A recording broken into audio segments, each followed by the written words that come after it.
At our last meeting on the 12th of November, I was really moved by the incredible contributions that people came to the table with at the round table that we had. And I'm really looking forward to the opportunity to get together again this coming Friday to talk about the path forward. I think we all recognize that there's a lot of work that needs to be done, that our region, Durham region, has been underfunded, and that there's a need for continuity of services that really can only be provided by us all coming together jointly.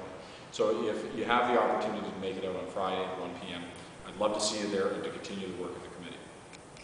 I mean, we identified the emerging youth gangs in 1985. It's really good to get around the table and talk with those frontline service providers and the agencies that are working, trying to find the dollars, trying to deliver that service into our community, and recognizing the challenges that our community face.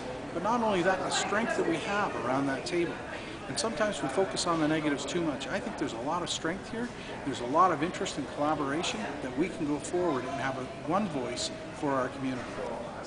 Tracy Long, Executive Director with Community Development Council, and we are the Social Planning Council for Durham Region. And certainly from our perspective, what we see time and time again is the disconnect between communities, the disconnect between neighborhoods, from the residents to the political leaders in terms of the disconnect, and really the fragmentation from the service provider's perspective. We're all very busy trying to maintain our operations and keep our doors open, that we don't have time for strategy, we don't have time for higher level thinking. And what this leads to is a perception of a vacuum of service or opportunity.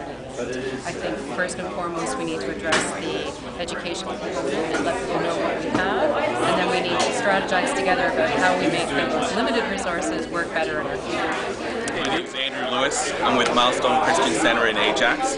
I'm the senior minister there, and my comments on the evening are that it's fantastic to see community stakeholders come together, sharing the same passion and initiatives to help with crime reduction. And as a faith-based organization, we're here to help, we're here to partner.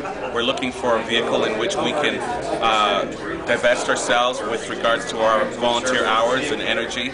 And it's good to see so many coming to the table. I'm hoping that we can find ways to get into the businesses and the workplaces to help families at the grassroots level and arm parents with information on how to really take care of their youth long before crime takes place. I'm here with Scouts Canada, Owasco area, and I'd like to echo Andrew's comments about this being a wonderful opportunity to network with organizations that are in the community. Our focus is obviously youth, and wanting to be able to divert youth from a path that may not be a positive pathway for them.